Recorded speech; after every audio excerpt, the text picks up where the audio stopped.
મંજુ પાસે એક ચોકલેટ છે જેમાં 12 ટુકડાનો સમૂહ છે. મંજુએ તેનો ચોથો ભાગ મીતાને, ત્રીજો ભાગ સુધીરને અને છઠ્ઠો ભાગ શીલાને આપ્યો. બાકીનો ભાગ તેણે પોતાના માટે રાખ્યો. તો દરેકને ચોકલેટમાંથી કેટલા ટુકડા મળ્યા હશે? મીતાને ચોથો ભાગ મળે છે, તેથી 12 ગુણ્યા 1/4 બરાબર 3 ટુકડા મળે. સુધીરને ત્રીજો ભાગ મળે છે, તેથી 12 ગુણ્યા 1/3 બરાબર 4 ટુકડા મળે. શીલાને છઠ્ઠો ભાગ મળે છે, તેથી 12 ગુણ્યા 1/6 બરાબર 2 ટુકડા મળે અને બાકીનો ભાગ મંજુ પોતાના માટે રાખે છે. ચોકલેટના 3 + 4 + 2 બરાબર 9 ટુકડા વહેંચી દીધા, તેથી 12 - 9 બરાબર 3 ટુકડા મંજુને મળશે. અહીં 1/4, 1/3, 1/6 વગેરે અપૂર્ણાંક સંખ્યાઓ છે. અહીં એક લંબચોરસના 6 સરખા ભાગ પાડેલા છે. દરેક ભાગ એ આખા લંબચોરસનો છઠ્ઠો ભાગ દર્શાવે છે. છઠ્ઠા ભાગને 1/6 વડે દર્શાવાય અને 1/6 એટલે 6 સરખા ભાગમાંથી એક ભાગ. તે જ રીતે 2/5 એટલે 5 સરખા ભાગમાંથી 2 ભાગ. 4/7 એટલે 7 સરખા ભાગમાંથી 4 ભાગ. 3/4 એટલે 4 સરખા ભાગમાંથી 3 ભાગ. 1/8 એટલે 8 સરખા ભાગમાંથી 1 ભાગ. હવે આપણે ભાગમાં વિવિધ કલર પેટર્નને લગતી ખાલી જગ્યા પૂરીશું. 1. 16 સરખા ખાનાવાળા ચોરસમાં 8/16 ખાનામાં વાદળી રંગ પૂરવામાં આવે તો ખાલી જગ્યા ચોરસ ખાના વાદળી રંગના હોય. વાદળી રંગના ખાના બરાબર 16 ગુણ્યા 8/16 બરાબર 8 ખાના થાય. 2. 16 ચોરસની આકૃતિના 2/8 લાલ રંગના ખાના બરાબર ખાલી જગ્યા. લાલ રંગના ખાના બરાબર 16 ગુણ્યા 2/8 બરાબર 4 ખાના થાય. 3. 15 ત્રિકોણની આકૃતિમાં 3/5 પીળા રંગના ત્રિકોણ બરાબર ખાલી જગ્યા.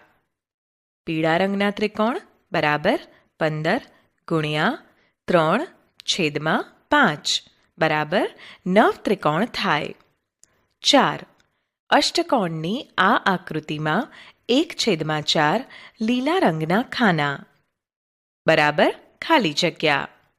આપેલ આકૃતિમાં 8 ખાના છે, તેથી લીલા રંગના ખાના બરાબર 8 ગુણ્યા 1/4 બરાબર 2 ખાના થાય.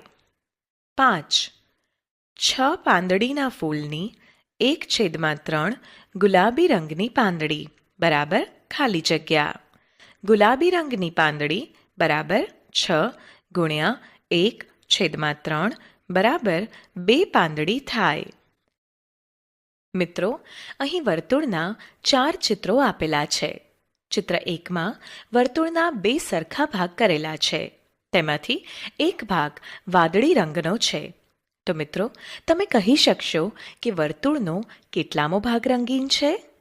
બરાબર, 2 ભાગમાંથી એક ભાગ રંગીન છે, એટલે કે 1/2 ભાગ રંગીન છે. ચિત્ર 2માં વર્તુળના 4 સરખા ભાગ કરેલા છે. તેમાંથી 2 ભાગ વાદળી રંગના છે, તેથી વર્તુળના 4 સરખા ભાગમાંથી 2 ભાગ એટલે કે 2/4 બરાબર 1/2 ભાગ રંગીન છે. ચિત્ર 3માં એક વર્તુળના 6 સરખા ભાગ કરેલા છે. તેમાંથી 3 ભાગ વાદળી રંગના છે, તેથી વર્તુળના 3/6 બરાબર 1/2 ભાગ રંગીન છે એમ કહી શકાય. હવે ચિત્ર 4માં વર્તુળના 8 સરખા ભાગ કરેલા છે અને તેમાંથી 4 ભાગ વાદળી રંગના છે. તેથી વર્તુળના 4/8 બરાબર 1/2 ભાગ રંગીન છે એમ કહી શકાય. આમ ચિત્ર 1, 2, 3, 4 પરથી 1/2 બરાબર 2/4 બરાબર 3/6 બરાબર 4/8 થાય. આવા અપૂર્ણાંકોને સમતુલ્ય અપૂર્ણાંકો કહે છે. 2/3, 4/6, 6/9, 10/15, 14/21, 22/33, 24/36, 12/18 વગેરે સમતુલ્ય અપૂર્ણાંકો છે. તેમજ 2/3 એ આ બધા અપૂર્ણાંકોનું અતિ સંક્ષિપ્ત રૂપ છે. તેવી જ રીતે 3/5, 15/25, 21/35, 18/30, 30/50, 12/20 વગેરે સમતુલ્ય અપૂર્ણાંકો છે. તેમજ 3/5 એ આ બધા અપૂર્ણાંકોનું અતિ સંક્ષિપ્ત રૂપ છે. ઉદાહરણ 6/9નું અતિ સંક્ષિપ્ત રૂપ શોધો. 6/9નું અતિ સંક્ષિપ્ત રૂપ શોધવા માટે અંશ અને છેદની સંખ્યાના અવયવો લેતા 6 બરાબર 2 × 3 અને 9 બરાબર 3 × 3 મળે છે. તેથી 6/9 બરાબર 2 × 3 છેદમાં 3 × 3 લખી શકાય. અંશ અને છેદના સામાન્ય અવયવો દૂર કરતા 2/3 મળે. તેથી 6/9નું અતિ સંક્ષિપ્ત રૂપ 2/3 છે. જેવી રીતે કોઈ વસ્તુના એક સરખા ભાગ પાડી શકાય અને અપૂર્ણાંક સંખ્યા મળે, તેનાથી ઉલટી પ્રક્રિયા પણ કરીને ભાગને ભેગા કરી પૂર્ણ મેળવી શકાય. દાખલા તરીકે અહીં એક ફૂલની 1/5 ભાગની પાંદડી દર્શાવી છે. બાકીની આવી જ પાંદડીઓ દોરીને પૂર્ણચિત્ર મેળવી શકાય. રૂપિયા અને પૈસા. રૂપિયા અને પૈસાના ઉદાહરણ લઈ ભાગમાંથી પૂર્ણની સંકલ્પના સમજીએ. 1. 50 પૈસાના કેટલા સિક્કા લેતા 1 રૂપિયો થશે? 50 પૈસા ગુણ્યા 2 સિક્કા કરતા 100 પૈસા મળે. અને આપણે જાણીએ છીએ કે 100 પૈસા બરાબર 1 રૂપિયો થાય છે. તેથી 50 પૈસા ગુણ્યા 2 સિક્કા બરાબર 100 પૈસા બરાબર 1 રૂપિયો થાય. જેથી 50 પૈસા બરાબર 1/2 રૂપિયો પણ કહેવાય. આમ 1/2 રૂપિયો ગુણ્યા 2 સિક્કા બરાબર 1 રૂપિયો લખી શકાય. તેથી 50 પૈસા 1 રૂપિયાનો અડધો ભાગ છે. 2. 1 રૂપિયાના કેટલા સિક્કા લઈએ તો 10 રૂપિયા થાય? 1 રૂપિયો ગુણ્યા 10 સિક્કા બરાબર 10 રૂપિયા થાય. તેથી 1 રૂપિયો 10 રૂપિયાનો 10મો ભાગ થાય. 3. 2 રૂપિયાના કેટલા સિક્કા લઈએ તો 10 રૂપિયા થાય? 2 રૂપિયા ગુણ્યા 5 સિક્કા બરાબર 10 રૂપિયા. તેથી 2 રૂપિયા એ 10 રૂપિયાનો 5મો ભાગ છે. 4. 5 રૂપિયાના કેટલા સિક્કા લઈએ તો 10 રૂપિયા થાય? 5 રૂપિયા ગુણ્યા 2 સિક્કા બરાબર 10 રૂપિયા થાય.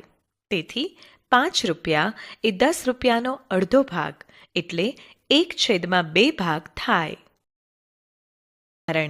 રોહિતના ઘરથી શાળા 2.1 કિલોમીટરના અંતરે આવેલી છે.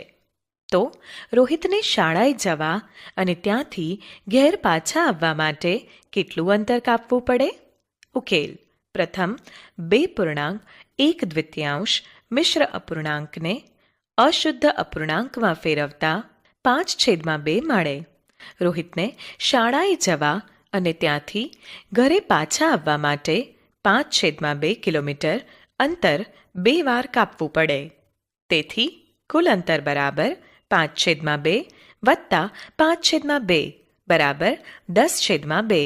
બરાબર 5 ગુણ્યા 2/2 બરાબર 5 કિલોમીટર. જવાબ: રોહિતને કુલ 5 કિલોમીટર અંતર કાપવું પડે. ઉદાહરણ: મિહિરે ₹8.75માં એક નોટ અને એક પેન્સિલની ખરીદી કરી. તેણે દુકાનદારને ₹10 આપ્યા. તો દુકાનદારે મિહિરને કેટલા રૂપિયા પાછા આપ્યા હશે? ઉકેલ: 10 રૂપિયા મિહિરે દુકાનદારને આપ્યા ઓછા 8.75 રૂપિયાની ખરીદી કરી બરાબર 1.25 રૂપિયા દુકાનદાર પાછા આપશે. જવાબ: દુકાનદાર ₹1.25 પાછા આપશે.